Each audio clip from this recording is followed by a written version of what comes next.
Jalur menuju kedalaman alam naga bukan seperti lorong biasa. Begitu mereka menuruni undakan terakhir yang mengarah ke wilayah inti, suhu udara berubah drastis. Dingin menelusup seperti kabut yang tajam, lalu perlahan berubah menjadi hangat dan lembab. Aroma tanah tua, uap magma, dan batu logam menguar dengan kuat. Di sepanjang perjalanan, terlihat makhluk-makhluk yang jarang muncul ke permukaan. Seekor iguana raksasa melintasi jalan sempit dari atas mereka. Sisiknya berwarna kehitaman dan berlapis logam, matanya mengintai dengan penuh selidik. Dan di sisi gua lain, seekor ular bersayap dengan panjang lebih dari 20 meter mengintai dari balik batu. Lidahnya menjulur dengan lambat. Tori tetap berjalan tanpa ragu. Ia tahu bahwa selama ia bersama para leluhur naga, tidak akan ada makhluk yang berani menyerang. Namun tetap saja, tekanan dari aura makhluk-makhluk itu membuat punggungnya terasa berat. Qiulong berjalan paling dekat dengannya, membuka mulutnya. "Bocah, tempat yang akan kita datangi bukan untuk manusia. Kau harus siap. Dari awal aku tiba di sini, aku bukan lagi sepenuhnya manusia. Hal gila apapun yang aku lihat, itu sudah hal yang biasa. Tidak ada lagi yang perlu dikatakan." Setelah hampir 1 jam menelusuri lorong yang makin menurun, mereka akhirnya tiba di hadapan sebuah gua raksasa. Lebar mulut gua lebih dari 50 meter. Batu di sekelilingnya menyala samar oleh pancaran cahaya dari dalam gua itu sendiri. Uap yang keluar dari celah-celah lantai seperti nafas yang hidup.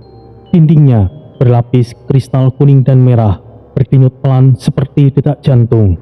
Suasana terasa berat, sangat berat. Bahkan para leluhur naga sekalipun berhenti sejenak sebelum maju. Tianlong melangkah ke depan dan mengangkat suaranya. "Kami telah datang, para naga tua." Suara geraman terdengar dari dalam sekali, berasal entah dari mana atau dari segala arah sekaligus. Dinding gua bergetar, kristal-kristal di langit-langit mengeluarkan denting pelan, seperti suara kaca yang ditekan. "Masuklah kalian." Tidak ada yang bicara, semuanya langsung melangkah masuk ke dalam. Di dalam gua, pemandangan yang terbentang benar-benar tidak masuk akal. Ruangan utamanya sangat besar, seperti ruang bawah tanah sebelum gunung yang dikeruk dari dalam. Langit-langitnya tidak terlihat. Cahaya berasal dari aliran lava yang bergerak lambat dari parit-parit sepanjang dasar gua. Sementara stalaktit kristal memantul kilat merah dan kuning ke segala arah. Di tengah ruangan ada 3 sosok raksasa, bukan 3 entitas. Mereka terlalu besar untuk disebut sebagai naga biasa. Yang pertama adalah naga merah. Tubuhnya dilapisi sisik merah tua seperti logam yang membara. Bagian dada dan punggungnya mengeluarkan asap tipis seolah dari dalam tubuhnya masih ada api yang aktif. Tanduknya bercabang 3 dan matanya menyala kuning terang. Di sekeliling tubuhnya, batu meleleh hanya karena kedekatannya. Namanya adalah Faraha. Di sebelah kirinya, berbaring naga hijau besar dengan tubuh ditutupi sisik warna zamrud gelap. Beberapa bagian tubuhnya seperti ditumbuhi akar dan lumut. Bahkan, nampak seperti tanaman kecil yang tumbuh dari celah sisiknya. Nafasnya terdengar seperti angin di hutan lebat. Ia nampak tenang, namun aura yang dipancarkan mampu menumbangkan satu pasukan. Namanya Saloma. Dan di sisi kanan, seekor naga krem berkulit pucat seolah dibalut tulang berwarna gading. Sisiknya tipis namun padat, dengan guratan lambang kuno yang menyebar dari leher hingga sampai ekornya. Matanya kosong namun tajam, pupilnya sempit seperti belati. Ia tidak bergerak, tapi udara di sekitarnya terasa kaku, seperti waktu itu melambat. Ia adalah Dara Nindra. Tori berdiri kaku, matanya terpaku pada 3 sosok itu. Qiulong, naga terkuat yang pernah dikenalnya, bahkan hanya setara sebesar cakar kaki dari naga-naga tua itu. Faraha mengangkat kepalanya sedikit. Dinding gua langsung mengeluarkan suara seperti batu digesek dengan paksa. Saloma membuka mata, pupilnya bergerak pelan seperti mencari sesuatu. Dara Nindra masih diam, tapi tatapannya sudah tertuju pada Tori, bahkan sebelum mereka masuk. Para leluhur naga berhenti di belakang Tori dan menundukkan kepala mereka serentak. Sampai di titik ini, tidak ada satupun kata terucap dari naga tua. Namun tekanan dari kehadiran mereka saja sudah cukup untuk membuat tubuh manusia bisa remuk. Tori menggenggam erat kedua tangannya, menahan gelombang aura yang menghantam dadanya seperti tembok raksasa. Mereka masih belum bicara, tapi mereka tahu siapa yang datang, dan mereka tahu alasan kehadiran Tori bukan untuk hal yang kecil, sebab yang datang ke hadapan naga tua tidak akan pernah sama setelahnya.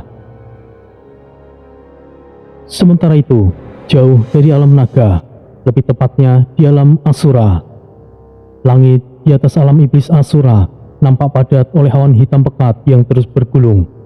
Asap belerang mengambang di udara, menyebarkan aroma tajam yang menyengat hidung. Api besar menjilat dari celah-celah tanah yang retak, dan dari kejauhan terdengar suara gemuruh seperti erangan bumi itu sendiri. Di tengah lapangan yang luas, ribuan iblis berkumpul dalam barisan rapi, membentuk lautan makhluk-makhluk beraneka bentuk dan ukuran. Sebagian memiliki tanduk besar yang bercabang, yang lain bersayap, bertaring, atau bertubuh seperti logam cair. Namun, tidak satupun bergerak tanpa komando. Pandangan mereka hanya tertuju pada satu titik, pusat podium batu hitam yang menjulang, tempat di mana Sora berdiri. Sora, sosok tinggi dengan mata merah menyala dan aura tekanan yang menggetarkan, berdiri menatap di atas panggung. Tubuhnya diselimuti jubah hitam tebal yang berlapis pelindung di bagian bahu dan dada. Ia melangkah maju. Batu di bawah kakinya retak, menyemburkan debu dan percikan api kecil. Ia mengangkat tangan, lalu berseru dengan suara berat dan dalam. "Dengarkan aku semuanya. Sekarang, akulah pemimpin tertinggi di alam iblis ini. Aku tidak akan menghilangkan visi atau misi para bangsa iblis. Kita akan memperluas pengaruh kita. Kita buktikan bahwa bangsa kita berada di puncak semesta."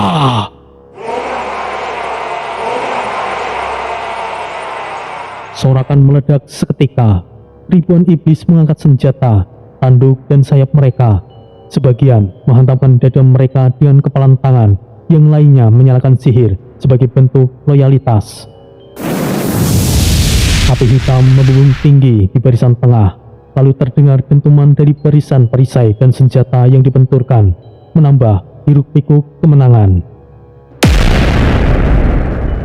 Di sisi podium, platform kehormatan menyajikan pemandangan berbeda. Galzaret, Nasara, dan Rock Haram duduk dengan sikap santai namun penuh kewaspadaan. Mereka bertiga adalah veteran yang sudah melewati banyak konflik di alam iblis. Di sisi lain, Valerica duduk dengan tenang dengan kaki disilangkan, penguasa lembah Asura Haram dan satu-satunya perempuan di antara para pemimpin tertinggi. Galzaret menoleh ke rekan-rekannya sambil terkekeh.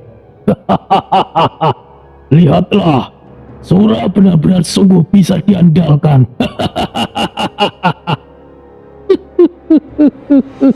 "Itu benar.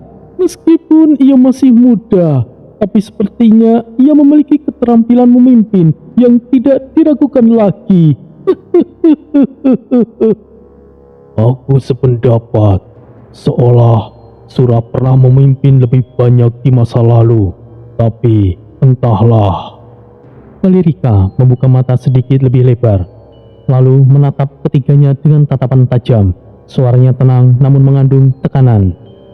"Itu karena kalian bertiga tidak tahu apa-apa soal Sora."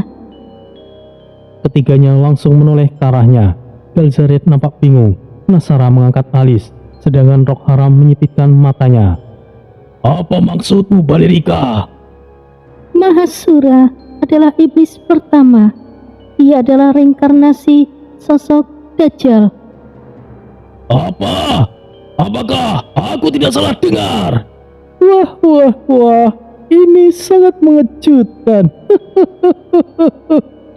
"Itu berarti bangsa iblis akan kembali di puncak kejayaannya. Aku sangat bersemangat." Ya, itu benar Rock Haram. Itulah yang aku tunggu. Di bawah, ribuan pasukan masih bersorak, tetapi para panglima tahu informasi itu lebih berat dari semua sorakan yang menggelegar. Sementara itu, Sura berdiri diam di podium, matanya menatap langsung ke arah para pimpinannya. Ia tidak tersenyum, tidak memberikan reaksi, tapi seolah ia tahu bahwa percakapan di atas platform telah mengungkap bagian penting dari identitasnya. Ini, di bawah kepemimpinannya, lebih dari 90% lembah dan klan telah bergabung. Wilayah yang dulunya tercerai-berai dan hanya bisa disatukan seperempat oleh Raja Ardos, kini tunduk dalam satu komando. Sisanya sudah rata dengan tanah akibat perang saudara yang menghancurkan sebelum ia datang. Sebuah tiang bendera raksasa ditancapkan di tengah lapangan. Panji merah hitam berkibar dengan lambang mata merah menyala di tengahnya, simbol kekuasaan Sura. Seorang jenderal lapis kedua berlutut di hadapannya. "Pasukan Lembah Barat telah menyatakan tunduk, tuanku. Tidak ada perlawanan." Sura tidak menjawab, ia hanya mengangguk sesekali. Di saat yang sama, dari kejauhan terdengar suara ledakan sihir. Diiringi gangguan kecil, itu adalah tanda bahwa barisan penggabungan terakhir telah selesai. Dengan semua wilayah utama berada di bawah kontrolnya, Sura kini berdiri sebagai satu-satunya pemimpin tertinggi, dan seluruh alam iblis Asura bersiap menantikan langkah berikutnya. Bukan lagi mempertahankan kekuasaan dari dalam, tapi mengekspansi keluar. Senyap sejenak menyelimuti barisan terdepan pasukan saat Sura menurunkan tangannya. Ia berjalan pelan. "Selanjutnya, kita akan keluar dari Asura." Tanah bergetar seketika, entah oleh semangat para iblis atau karena alam sendiri merespon ucapan itu. Kembali ke alam naga. Gua naga itu sangat luas, tetapi tetap terasa sempit saat ketiga naga tua itu hadir di dalamnya. Dinding-dinding batu keras memantulkan suara nafas berat para naga dan cahaya dari kristal magma yang tumbuh di langit-langit berpendar redup. Udara di dalam semakin berat, seperti tertahan oleh tekanan luar biasa yang terpancar dari tiga makhluk raksasa itu. Faraha, Saloma, dan Dharanindra. Tiga naga tua yang bahkan di antara para naga dianggap sebagai mitos. Dalam bentuk terkecil mereka saja, tubuh mereka sebesar piramida batu, dan hanya sebagian dari sisik mereka yang terlihat. Setiap gerakan tubuhnya menyebabkan suara batu yang retak, ditekan massa luar biasa. Tori berdiri di hadapan mereka, tubuhnya kecil tapi posturnya tetap tegak. Naga Faraha membuka mulutnya, suaranya ngebas dan dalam menggema di seluruh gua. "Apa yang membawa kalian semua kemari?" Tianlong, salah satu dari 9 naga langit, melangkah ke depan. Kepalanya sedikit menunduk, tapi sorot matanya tetap tajam. "Tanpa harus aku mengatakan, seharusnya kalian bertiga sudah bisa menebaknya, bukan?" Suasana menjadi lebih tegang. Panas di dalam gua meningkat. Dari samping, Saloma menggerakkan leher panjangnya dan menoleh ke arah Tori. "Oh, apakah dia yang akan menjadi naga terakhir?" "Perhatikan tatapannya. Manusia muda itu sepertinya tidak memiliki harapan. Ia tidak takut, bahkan biasa saja setelah melihat kita." Tori menjawab dengan tenang tanpa suara gemetar. "Salam para naga terdahulu, para kesatria pada era yang bahkan tidak bisa kubayangkan. Kalian sungguh luar biasa, sangat disayangkan kalian hanya bersembunyi di tempat seperti ini." Seketika suara keras terdengar. Salah satu batu di ujung gua retak karena tekanan mendadak dari naga Faraha. Nafas naga tua itu semakin berat. "Bersembunyi? Kau salah, manusia kecil. Justru dunia yang bersembunyi dari kami." Yunlong, naga langit lainnya, maju ke samping Tori dan menambahkan, "Mari, biar aku luruskan. Mereka bertiga adalah naga tertua yang masih hidup, yang telah melewati berbagai siklus kehidupan semesta. Konon, Mereka telah hidup di zaman para manusia belum ada. Dan seperti yang dikatakan, mereka tidaklah bersembunyi. Jika semesta tahu, mereka muncul. Tatanan semesta akan kacau. Tidak perlu aku jelaskan lebih jauh. Seharusnya kau mengerti. Tori menanggapi dengan cepat, masih dengan nada datar tapi jelas. Ya, aku memahaminya leluhur Yinlong. Mereka sangat langka. Bahkan sisik mereka saja bisa dijadikan pusaka terhebat. Naga Dharanindra menyipitkan mata. Manusia kecil, apakah kau ingin memasuki gerbang Agniwara? Sebenarnya aku tidak peduli. Tujuanku hanyalah untuk menghentikan Dajjal. Namun, jika memasuki gerbang Agniwara bisa membuatku bertambah lebih kuat, maka aku akan melakukannya. Tapi bukan berarti aku akan menjadi bagian dari leluhur naga ke-10. Desisan keras keluar dari tenggorokan Faraha. Kau sungguh arogan, manusia kecil. Apa kau pikir alam ini hanya akan kau jadikan batu loncatan untukmu? Ketahuilah, jika aku menelanmu di sini, tidak ada yang akan bisa menemukanmu. Beberapa naga langit mundur setengah langkah.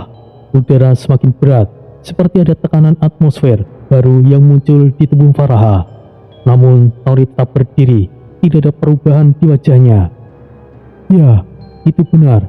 Jika aku hanyalah manusia biasa yang hidup biasa di dunia bawah, tidak perlu menekan aku dengan omong kosong yang kuno. Aku sudah tahu semuanya. Akulah calon Agniwara. Ancamanmu itu justru akan membuatmu kesulitan di masa depan. Tanah di bawah kaki Tori retak karena tekanan aura Faraha. Yulong, Tianlong, dan Shenlong langsung menegang. Sial, apa yang bocah itu katakan? Jika naga tua itu marah, bahkan kami bersembilan sekalipun tidak bisa melindunginya, ucap Yulong dalam hatinya. Tori masih tidak bergeming, matanya tidak berpaling dari mata besar Faraha. Aura panas menguap di sekeliling tubuhnya. Uap tipis mulai naik dari bahunya karena suhu yang ekstrim. Namun, ia masih tidak bergerak, tidak menghindar. Gua mulai bergetar dengan ringan. Retakan di dinding menjalar. Nafas Faraha berubah menjadi berat. Kedua bola mata yang menyala, pupilnya menyipit menjadi celah tajam seperti pisau. Nafasnya membawa aura panas yang menghantam wajah Tori secara langsung. Tapi Tori tidak berkedip. Saloma menggeram rendah, sedikit mengangkat tubuhnya dari lantai gua. Dharanindra menyipitkan matanya, mulai mempertimbangkan apakah itu akan berakhir dengan pembakaran atau pengakuan. Lalu perlahan, Faraha mendekatkan wajahnya. Suara nafas beratnya menghantam seperti badai. Ia hanya beberapa meter dari Tori. Gema detak jantung semua naga terdengar dengan jelas. Dan saat itu, tepat sebelum Faraha membuka mulutnya, salah satu kristal di langit-langit gua pecah karena tekanan aura. Semuanya menunggu, semuanya diam. Reaksi Faraha akan menentukan segalanya. Kau menarik, manusia kecil. Aku menyukaimu. Suara tawa keras dari naga Faraha mengguncang langit-langit gua. Getarannya terasa hingga ke dasar batu, menggoyangkan kristal merah yang membuat debu berjatuhan. Suhu udara yang sebelumnya terasa menyesakkan perlahan menurun. Tekanan aura Faraha mengendur dan suasana di dalam gua kembali stabil. Nafas seluruh naga langit serempak terdengar lebih lega. Yinlong menghela nafas panjang. Oh, untung saja. Tori tetap berdiri tanpa reaksi berlebihan, tapi sorot matanya mengamati semuanya dengan waspada. Setelah itu, percakapan pun berlanjut. Ketiga naga tua, Faraha, Saloma, dan Dharanindra mulai menjelaskan secara rinci tentang gerbang Agniwara. Sejarah panjang, eksistensi naga, dan peran para naga dalam menjaga kestabilan antar dimensi. Tori menyimak setiap kata, mencocokkan semua informasi dan potongan-potongan yang pernah ia pelajari atau dengar dari pusaka naganya. Restu pun akhirnya diberikan.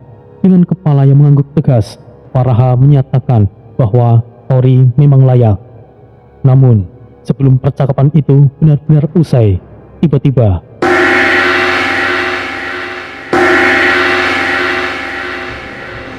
gong gong raksasa terdengar di seluruh wilayah naga. Suaranya begitu dalam dan keras, bergetar melalui udara dan tanah, memantul ke segala penjuru. Hyolong langsung mengangkat kepala.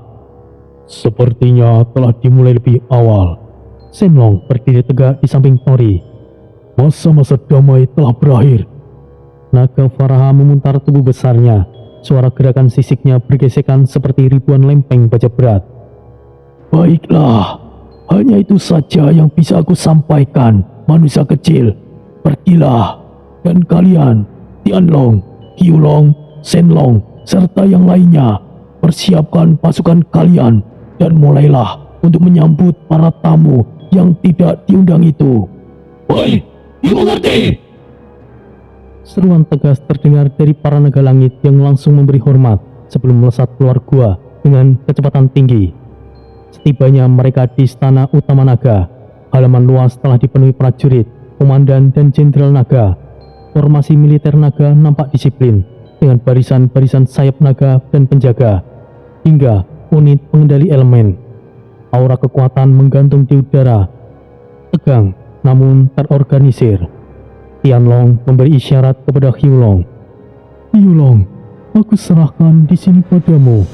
Aku dan lainnya akan menemani Master untuk pergi ke gerbang Agniwara.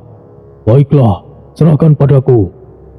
Ia langsung maju ke depan barisan dan memberikan aba-aba militer kepada para naga. Formasi bertahan, siapkan perimeter. Pertahanan langit aktifkan. Buka koridor pengintai dari laut barat. Jangan beri celah bagi musuh yang datang. Tori bersama 8 leluhur naga lainnya bersiap menuju gerbang Agniwara. Namun, setelah beberapa langkah di udara, ia menghentikan langkahnya. Sebelum aku pergi ke gerbang Agniwara, aku sebetulnya menunggu rekan-rekanku untuk datang. Jadi, setelah aku pikir kembali, aku akan memasuki gerbang Agniwara nanti saja. Aku tidak terburu-buru. Terlebih, ada sesuatu yang ingin aku katakan padamu, Shenlong. Katakan, apa itu bocah? Ini mengenai jiwa naga di pusaka nagaku. Karena aku yakin, pecahan jiwamu hanyalah berada di tombak naga emas. Meskipun jiwa naga lainnya mengatakan mereka bagian dari jiwamu. Tapi, ada yang janggal.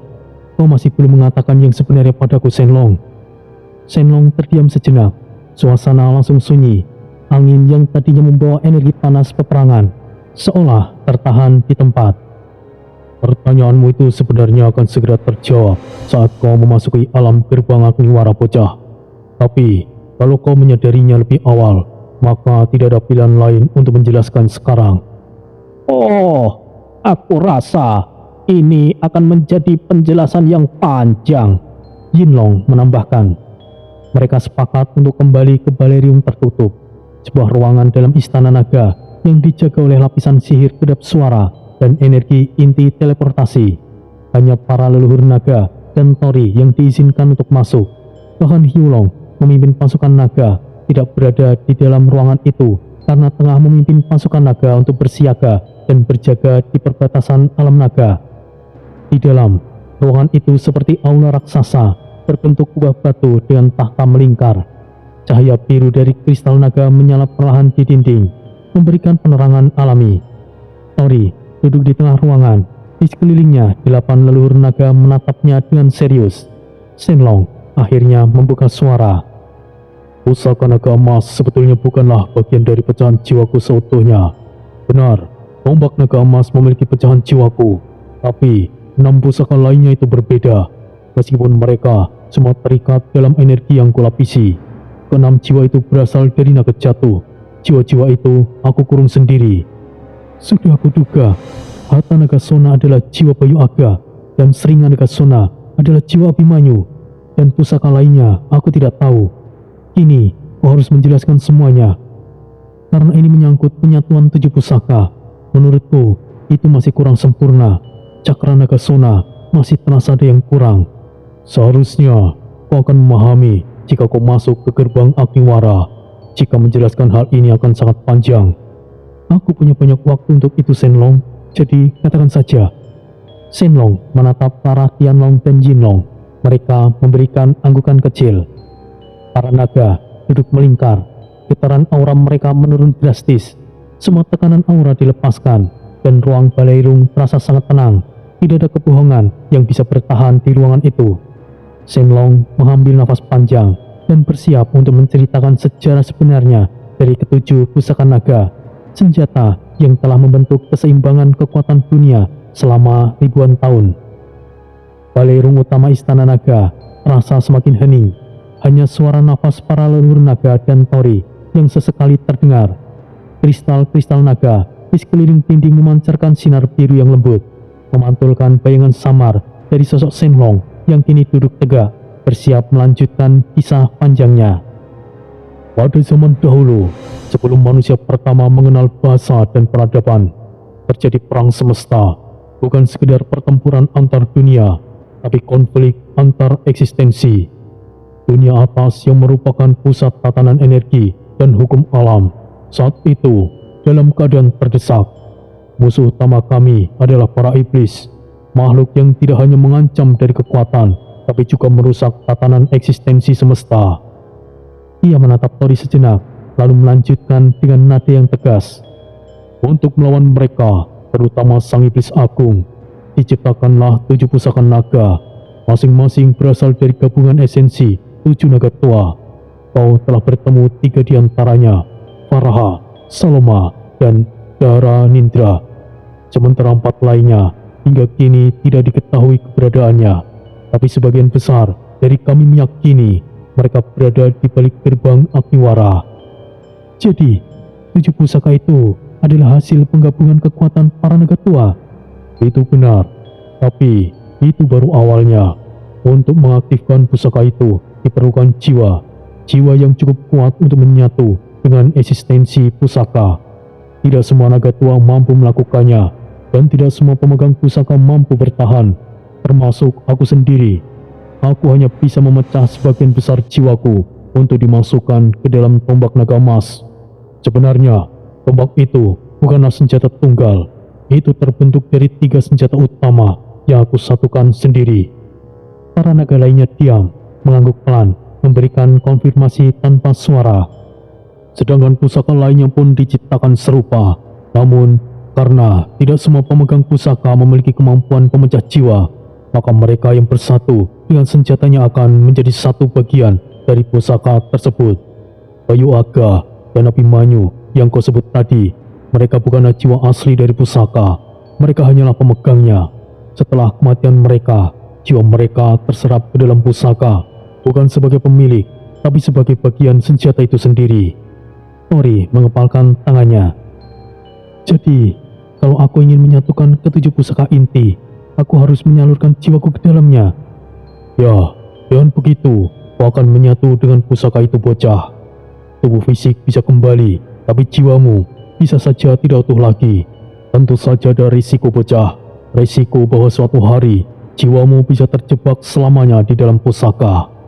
Tori menatap Shenlong tajam tanpa ragu. Ternyata benar apa yang aku pikirkan. Aku tahu kau tidak mengatakan hal ini di awal karena kau takut aku tidak akan melanjutkan kembali takdirku ini, bukan? Tapi aku sudah melangkah sejauh ini. Aku akan tetap memasuki gerbang Agniwara, bukan untuk alam naga, tapi untuk takdirku sendiri di masa depan. Tianlong tersenyum dengan kecil. Senang mendengarnya, Master. Aku yakin kau bukan seseorang yang egois. Yinlong dengan wajah serius menambahkan, walaupun jika kau memilih jalan ini, kau tidak akan bisa kembali dan kau akan tetap melakukannya. Tentu saja, kembali atau tidak, itu bukan karena takdir. Aku sendiri yang akan menentukan itu. Para leluhur naga saling bertukar pandang.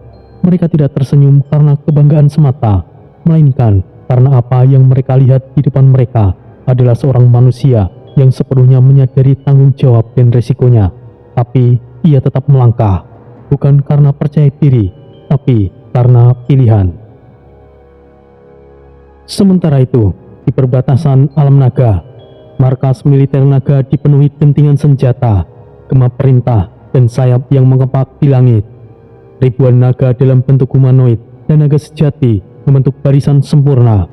Formasi udara, formasi penjaga tanah, dan lapisan perisai energi dibangun berlapis-lapis. Di tengah pangkalan utama berdiri Hyulong. Tubuhnya diselimuti aura berwarna biru kehitaman. Mata emasnya tajam menatap cakrawala di atas benteng batu naga. Laporan dari para pengintai datang silih berganti. Lapor Jenderal, zona pengamatan selatan menunjukkan pergerakan besar. Suatu energi yang tidak biasa telah terdeteksi. Tidak menyerupai iblis biasa, namun itu seperti makhluk baru. Teruskan pengamatan. Jangan terlalu dekat. Jika mereka mendeteksi kita, maka mereka bisa menyebar. Dimengerti, leluhur Hyolong. Salah satu menara pengawas bergetar. Sebuah retakan kecil muncul di langit pelindung di atas perbatasan. Energi asing menyentuh lapisan luar perisai, tapi belum ada pelanggaran penuh. Jangan lengah, ini bukanlah serangan. Mereka hanya mengukur reaksi kita. Meskipun tidak ada serangan fisik yang terjadi, suasana di perbatasan sangat menekan. Aura gelap terasa di kejauhan, seperti badai yang masih menekan diri untuk tidak meledak. Para naga bisa merasakan sesuatu akan datang, tapi bentuk dan niat dari makhluk yang mendekat belum teridentifikasi. Jenderal Hyolong, apa perlu kami akan membuka gerbang peringatan pertama? Jangan, masih belum. Biarkan mereka berpikir kita belum tahu kekuatan mereka. Kita akan mengawasi, kita pelajari pelan-pelan. Jika mereka mencoba menembus 1 inci pun wilayah naga, barulah kita akan bergerak. Siap! Langit sebelah timur nampak retak tipis, seperti ada gangguan dimensi kecil, tapi kembali pulih. Hyolong memandangi celah itu dengan lama, dan dalam hatinya ia berkata, apapun yang akan datang, mereka tidak datang untuk bernegosiasi. Dan kali ini, mungkin aku juga harus bersungguh-sungguh. Sekalipun sebagian semesta akan hancur, datanglah dan kematian akan kalian dapatkan. Di luar batas dimensi, alam iblis Asura kini tidak lagi tersegel. Energi kegelapan menyembur dari berbagai celah dimensi, menyebar ke seluruh penjuru semesta seperti racun yang merambat tanpa hambatan. Setelah ribuan tahun terkunci dalam kekosongan, Sura akhirnya membuka seluruh gerbang dunia luar dan bergerak dengan strategi yang telah ia rancang selama berabad-abad. Di pusat komando, di jantung alam Asura, 4 pilar raksasa menyala dengan aura hitam yang pekat. Keempatnya menandai 4 jalur invasi utama yang telah ditentukan. Galzaret, panglima tertinggi Asura, berdiri di hadapan pasukan yang ia pimpin. Tubuhnya menjulang, kulitnya seperti baja hitam dengan urat merah menyala. Di belakangnya, ratusan iblis elit berdiri tegak. Mereka adalah komandan-komandan dan para jenderal iblis, makhluk yang masing-masing mampu menghancurkan satu kota dalam sekejap. Dan di belakang para elit, ribuan prajurit iblis berderet rapi. Suara kaki berbaris mereka seperti guntur di tengah tanah yang tandus. Dengarkan semuanya, aku ditugaskan untuk menghancurkan alam naga. Dan aku tidak akan hanya datang untuk bertarung. Aku datang untuk menghapus seluruh jejak mereka dari realita. Sorakan keras langsung menggema. Dan di sisi lain, Nasara, ia telah membuka jalur ke alam roh. Ia memimpin pasukannya dengan cara yang dingin namun brutal. Roh Haram, makhluk raksasa yang tubuhnya seperti besi, mengguncang bumi saat melangkah ke jalur menuju alam Prenggondani. Ia disertai pasukan penghancur garis depan, para iblis tank berlapis baja. Sementara itu, Valerika memimpin barisan untuk menginvasi alam kosmik. Di luar keempat itu, puluhan jenderal iblis lainnya telah menerima perintah untuk menyebar ke dunia-dunia kecil dan menengah.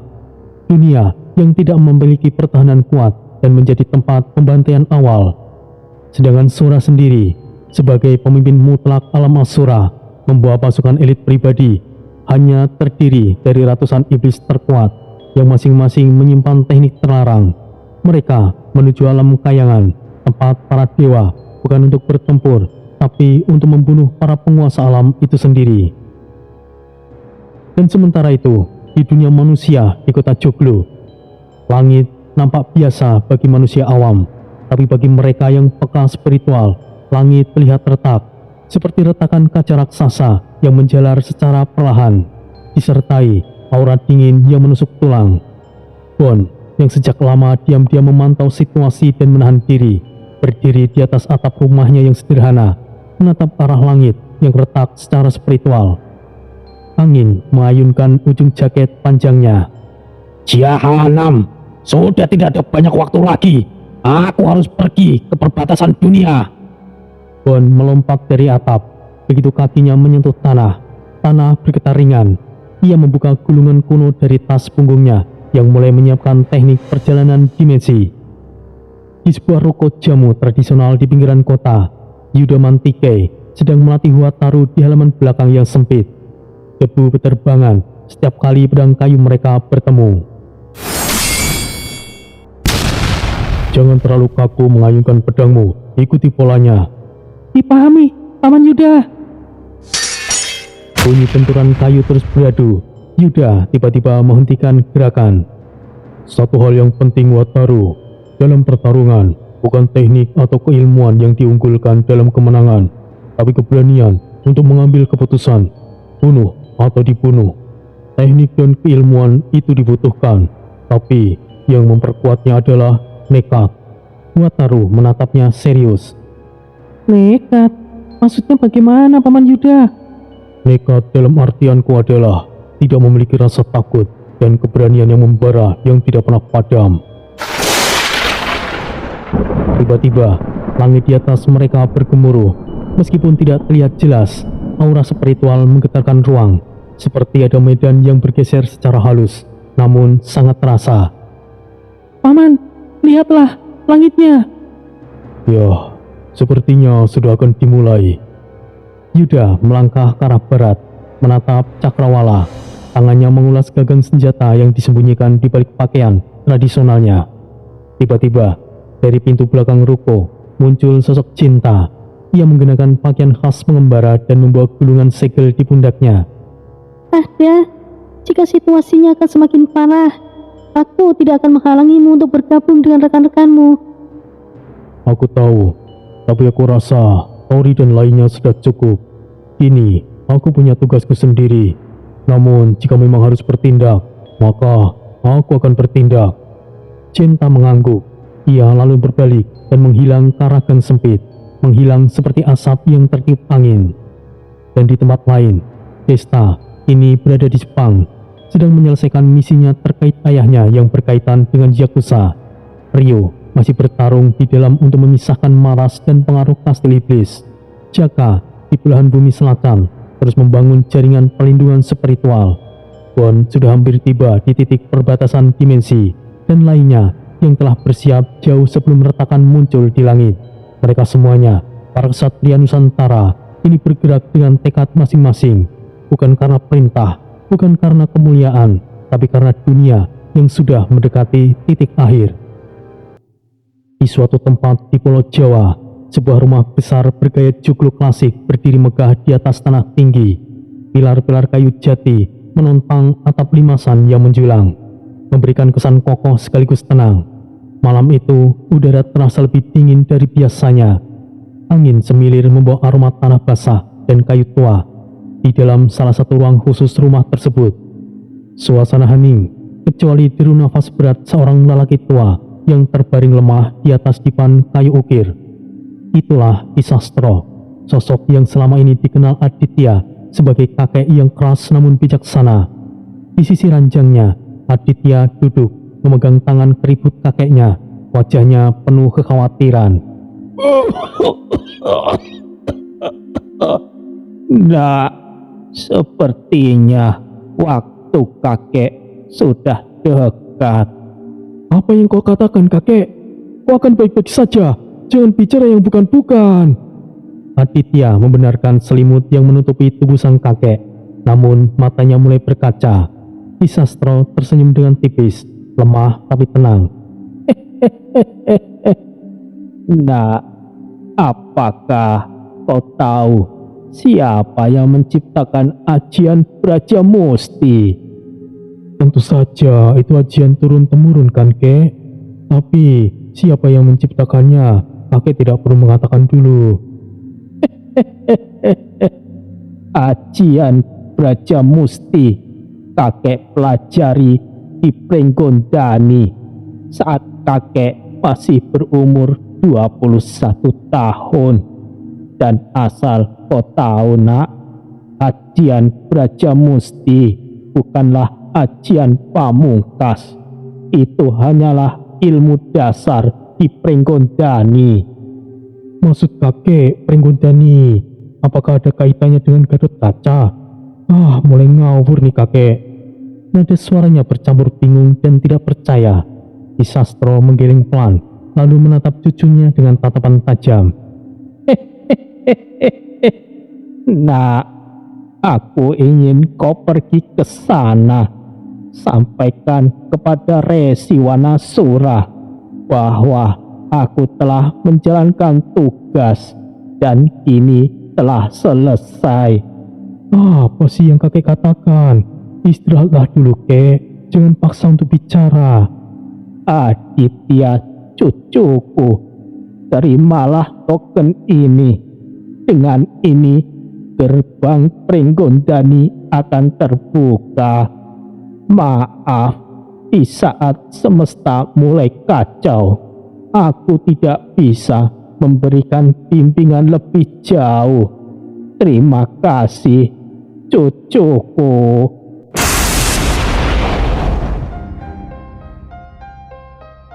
Suara petir menggelegar jauh di langit malam, seolah mengantar kepergian sang penjaga ilmu.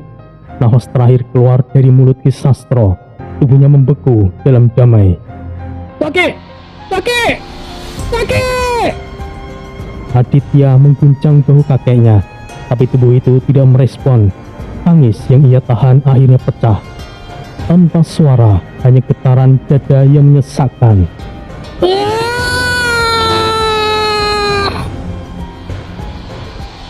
Beberapa hari berlalu, suasana rumah Joglo masih sunyi. Semua orang telah kembali, dan hanya Aditya yang masih menyendiri di kamar atas.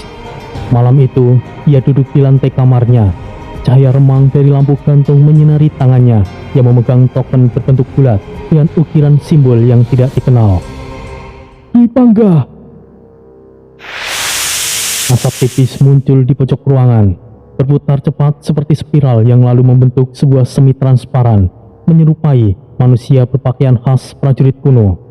Dwi Pangga muncul dengan raut wajah yang kesal.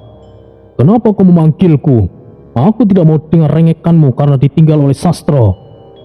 Dwi Pangga, apakah kau tahu sesuatu tentang Pringgondani? Pringgondani? Sastro, jangan-jangan. Ya, kakek memberikan token ini sebelum ia meninggal. Alam Pringgondani bukanlah sekedar tempat. Itu adalah asal dari para ksatria sejati yang menjaga 6 pilar kekuatan. Mereka adalah Gatot Kaca, Antasena, Wisanggeni, Antareja, Jayasena, dan Sangkara. Dan ada satu tetua bernama Resi Wanasura. Dwi Pangga menunjuk token di tangan Aditya, lalu kembali berkata, token itu adalah kunci untuk membuka gerbang dimensi menuju alam Pringgondani. Dengan itu, kau bisa masuk. Dan jika kau masuk, pilihan ada padamu. Hanya menyampaikan pesan atau terlibat lebih dalam. Aditya menggenggam token itu dengan erat. Baiklah, jika begitu Dwi Pangga, ayo kita pergi ke alam Pringgondani. Dwi Pangga membentuk segel di udara dengan cepat. Tangannya bergerak seperti menulis di ruang kosong. Sebuah lingkaran sihir muncul di lantai kamar, menyala biru terang, membuat seluruh ruangan bergetar. Angin berembus liar dari segala arah, jendela pun ikut bergetar. Kemudian, token di tangan Aditya bereaksi, mulai menyala keemasan. Bersiaplah, setelah ini tidak akan ada jalan yang mudah. Lingkaran sihir menyala semakin terang, lantai bergetar semakin hebat, dan dalam sekejap, tubuh Aditya tersedot ke dalam pusaran cahaya.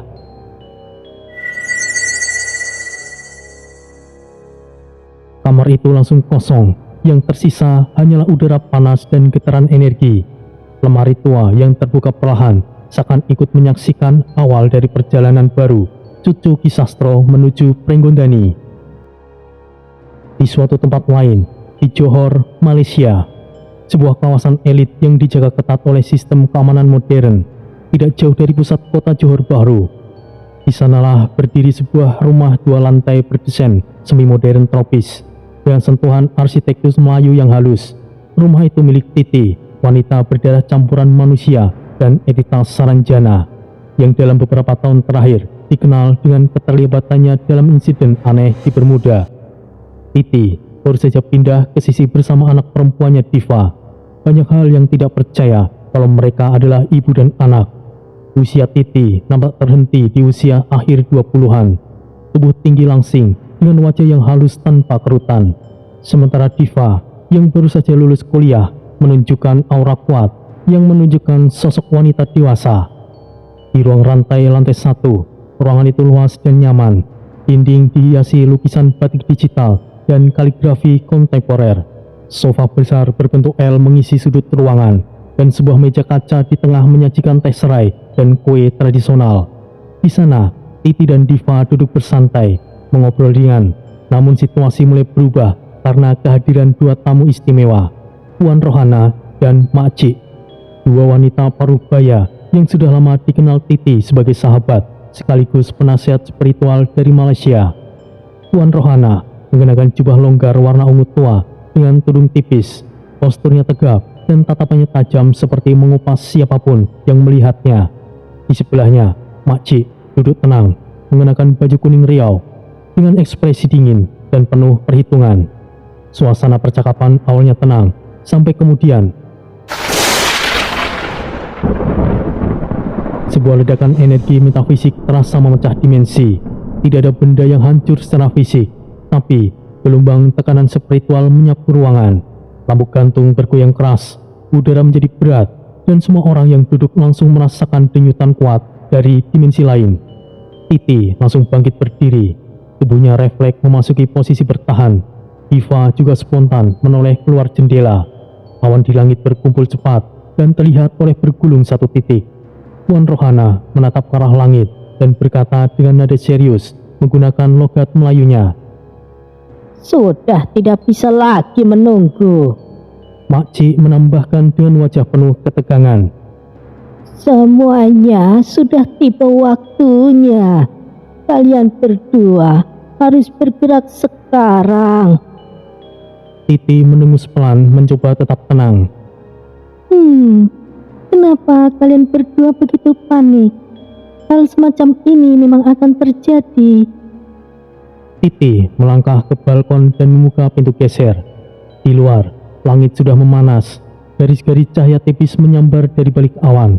Energi spiritual yang tidak kasat mata menari liar di udara seperti medan magnet yang kacau. Diva berdiri di samping ibunya, nadanya pelan namun mantap. Ibu, apakah kita akan ikut terlibat? Sekalipun kita menutup mata, pada akhirnya kita juga akan terlibat. Sepertinya waktu untuk bersenang-senang telah usai. Apa yang kau lakukan sekarang, Titi? Aku percaya kau sangatlah kuat. Tapi kalian berdua saja tidak akan merubah apapun. Tentu mereka tidak akan sendiri, Ci. Banyak kawanan di Indonesia yang memiliki kemampuan serupa dengan mereka. Kita juga tidak akan tinggal diam. Kita akan mengumpulkan para aktivis spiritual yang ada. Bibi Rohana, Bibi Ci, apakah kalian berdua tahu di mana kami bisa membuka gerbang dimensi? Suatu tempat yang memiliki energi spiritual yang tinggi. Pergilah kalian ke Gunung Ledang. Di sana ada seorang putri dari Majapahit yang bernama Gusti Putri Retno Gumilah. Beliau pasti mengenali kalian dan pasti bersedia membantu apa yang kalian butuhkan. Itulah kenapa aku memilih untuk tinggal di sini. Selain dekat, aku juga sudah pernah bertemu beberapa kali dengannya. Itu kedengaran bagus, Titi. Kalian tidak perlu mencarinya susah payah jika sudah pernah bertemu. Akan tetapi, Gusti Putri hanya akan berikan bantuan jika kalian bisa menemukan pewaris Gajah Mada. Itulah yang sulit. Banyak tokoh terpandang ingin menikahi Gusti Putri. Tidak ada yang diinginkannya. Gusti hanya ingin bertemu dengan pewaris atau keturunan Gajah Mada. Sebab itulah aku meminta seseorang untuk kemari.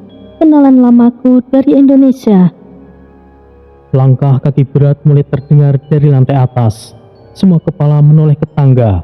Dari balik dinding muncul sosok pria tegap, bahunya lebar, wajahnya keras, dan rambutnya panjang diikat ke belakang. Sorot matanya membawa keyakinan dan ketegasan. Ia menggunakan kemeja hitam sederhana dengan celana taktis. Langkahnya mantap, menuruni anak tangga satu persatu. Ia berdiri di anak tangga terakhir, lalu menundukkan kepalanya sedikit dan memberi salam. Salam semuanya, Makcik, Tuan Rohana. Perkenalkan, nama saya adalah Aris.